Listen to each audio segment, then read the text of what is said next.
Hi all, ಎಲ್ಲರೂ ಹೇಗಿದ್ದೀರಾ? Welcome back to my channel. ಇವತ್ತು ಅಗಸೆಕಾಯಿ ಮತ್ತು ಹಲಸಿನ ಪೀಸ್ನ ಬಳಸ್ಕೊಂಡು ಒಂದು ಸೂಪರ್ ಆಗಿರೋ ಬಸ್ಸಾರು ಮಾಡ್ತಾ ಇದ್ದೀನಿ. ಇದು ಈಗ ಸೀಸನಲ್ ಫುಡ್. ಎಲ್ಲಾದರೂ ಸಿಕ್ಕಿದ್ರೆ ಖಂಡಿತ ಇದನ್ನು ಯೂಸ್ ಮಾಡಿ. ಅಗಸೆಕಾಯಿಗೆ ಅದರದ್ದೇ ಆದ ಹೆಲ್ತ್ ಬೆನಿಫಿಟ್ಸ್ ಇದೆ. ಡೆಫಿನೆಟಾಗಿ ಈ ರೀತಿ ಟ್ರೈ ಮಾಡಿದ್ರೆ ಅಗಸೆಕಾಯಲ್ಲಿರೋ ಕಹಿ ಅಂಶ ನಿಮಗೆ ಗೊತ್ತಾಗೋದಿಲ್ಲ. ನಾನಿಲ್ಲಿ ಇವತ್ತು ಅಗಸೆಕಾಯಿ, ಹಲಸಿನ ಪೀಸು ಮತ್ತು ಸ್ವಲ್ಪ ಹಸಿ ಕಾಳನ್ನ ಬಳಸ್ಕೊಂಡು ಬಸ್ಸಾರು ಮಾಡ್ತಾ ಇದ್ದೀನಿ. ನೋಡಿ, ಈ ಥರ ಸುಮಾರಾಗಿರೋ ಮೀಡಿಯಮ್ ಪೀಸ್ನ ನಾನು ಹಚ್ಚಿಟ್ಕೊಂಡಿದ್ದೀನಿ. ಮೊದಲಿಗೆ ಹಲಸಿನ ಪೀಸು ಮತ್ತು ಹಸಿ ಕಾಳನ್ನ ಹಾಕಿ ರುಚಿಗೆ ತಕ್ಕಷ್ಟು ಉಪ್ಪು ಮತ್ತು ಬೇಕಾಗಿರೋಷ್ಟು ನೀರನ್ನ ಹಾಕ್ಕೊಂಡು ಒಂದು ವಿಷಲ್ನ ಕೂಗಿಸ್ಕೊಳ್ತಾ ಇದ್ದೀನಿ. ಇದು ಕೂಗೋ ಅಷ್ಟೊತ್ತಿಗೆ ಅಗಸೆಕಾಯಿನ ಸಣ್ಣದಾಗಿ ಹಚ್ಚಿಟ್ಕೊಳ್ಬೇಕು. ಎಲ್ಲ ಜೊತೆಗೆ ಬೇಯಿಸ್ಕೊಂಡ್ರೆ ಏನು ಪ್ರಾಬ್ಲಮ್ ಆಗುತ್ತೆ ಅಂದರೆ ಅಗಸೆಕಾಯಿ ಓವರ್ ಕುಕ್ ಆಗಿಬಿಡುತ್ತೆ. ಸೊ ಅದಕ್ಕೆ ಹಲಸಿನ ಪೀಸ್ನ ಒಂದ್ಸರಿ ಕೂಗಿಸ್ಕೊಂಡು ಆಮೇಲೆ ಅದಕ್ಕೆ ಸಣ್ಣದಾಗಿ ಹಚ್ಚಿಟ್ಕೊಂಡಿರೋ ಅಗಸೆಕಾಯಿನ ಹಾಕ್ಕೊಂಡು ಇನ್ನೊಂದು ವಿಷಲ್ ಕೂಗಿಸ್ಕೊಳ್ತೀನಿ. ಅದು ಕೂಗೋ ಅಷ್ಟೊತ್ತಿಗೆ ಬಸ್ಸಾರು ಖಾರ ರೆಡಿ ಮಾಡ್ಕೊಂಡು ಬಿಡೋಣ. ಈಗ ಒಂದು ಬಾಣಲಿಗೆ ಸ್ವಲ್ಪ ಎಣ್ಣೆ ಹಾಕ್ಕೊಂಡು ದಪ್ಪದಾಗಿ ಹಚ್ಚಿಟ್ಕೊಂಡಿರೋ ಒಂದು ಈರುಳ್ಳಿನ ಹಾಕೊಳ್ತಾ ಇದ್ದೀನಿ, ಒಂದು ಬೆಳ್ಳುಳ್ಳಿನ ಹಾಕೊಳ್ತಾ ಇದ್ದೀನಿ ಮತ್ತು ಖಾರಕ್ಕೆ ಬೇಕಾಗಿರೋ ಖಾರದ ಮೆಣಸಿನ್ಕಾಯಿನ ಹಾಕ್ಕೊಳ್ತಾ ಇದ್ದೀನಿ. ನಾನಿಲ್ಲಿ ಒಂದು 7ರಿಂದ 8 ಖಾರದ ಮೆಣಸಿನ್ಕಾಯಿನ ತೊಗೊಂಡಿದ್ದೀನಿ. ಆಮೇಲೆ ಇದಕ್ಕೆ 1 ಹಿಡಿಯಷ್ಟು ಧನಿಯಾ, ಸ್ವಲ್ಪ ಕಾಳುಮೆಣಸು, ಸ್ವಲ್ಪ ಜೀರಿಗೆ ಹಾಕ್ಕೊಂಡು ಚೆನ್ನಾಗಿ ಫ್ರೈ ಮಾಡ್ಕೋಬೇಕು. ಇದು ಚೆನ್ನಾಗಿ ಫ್ರೈ ಆದಮೇಲೆ ಇದು ಸ್ವಲ್ಪ ಆರೋದಕ್ಕೆ ಪಕ್ಕಕ್ಕೆ ತೆಗೆದಿಟ್ಬಿಡೋಣ. ಈಗ 1 ಕಪ್ಪಷ್ಟು ಕಡಲೆ ಬೀಜನ ಹುರ್ಕೋತಾ ಇದ್ದೀನಿ.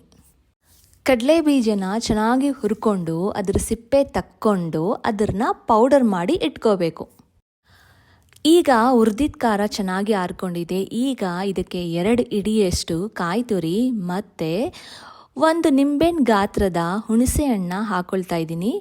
ಮತ್ತು ಈ ಕಡೆ ನಮ್ಮದು ಹಲಸಿನ ಪೀಸು, ಹಸಿ ಕಾಳು ಮತ್ತು ಅಗಸೆಕಾಯಿ ಸಹ ಚೆನ್ನಾಗಿ ಕುಕ್ ಆಗಿದೆ.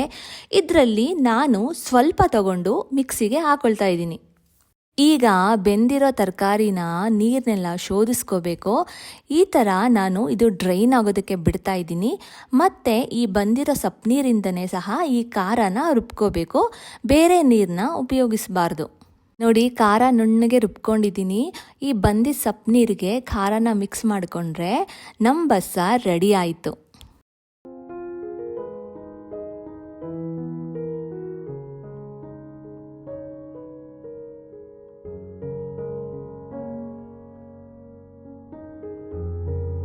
ಪಲ್ಯಕ್ಕೆ ಒಗ್ಗರಣೆಗೆ ರೆಡಿ ಮಾಡ್ಕೊಳ್ಳೋಣ. ಕಡಲೆ ಬೀಜ ಹುರಿದಿಟ್ಕೊಂಡಿದ್ವಲ್ಲ, ಅದ್ರ ಸಿಪ್ಪೆ ಎಲ್ಲ ತಕ್ಕೊಂಡು ಕಡಲೆ ಬೀಜದ ಪುಡಿನ ರೆಡಿ ಮಾಡ್ಕೋಬೇಕು. ಈಗ ಒಂದು ಪಾತ್ರೆಗೆ ಸ್ವಲ್ಪ ಎಣ್ಣೆ ಹಾಕ್ಕೊಂಡು ಎಣ್ಣೆ ಚೆನ್ನಾಗಿ ಬಿಸಿ ಆದಮೇಲೆ ಸ್ವಲ್ಪ ಸಾಸಿವೆ, ಒಣಮೆಣಸಿನಕಾಯಿ ಮತ್ತು ಸಣ್ಣದಾಗಿ ಹಚ್ಚಿಟ್ಕೊಂಡಿರೋ ಈರುಳ್ಳಿ ಹಾಕ್ಕೊಂಡು ಚೆನ್ನಾಗಿ ಫ್ರೈ ಮಾಡ್ಕೊಳ್ಳಿ. ಇದೆಲ್ಲ ಚೆನ್ನಾಗಿ ಫ್ರೈ ಆದಮೇಲೆ ಕಾಯಿ ತುರಿ ಹಾಕೋಬೇಕು.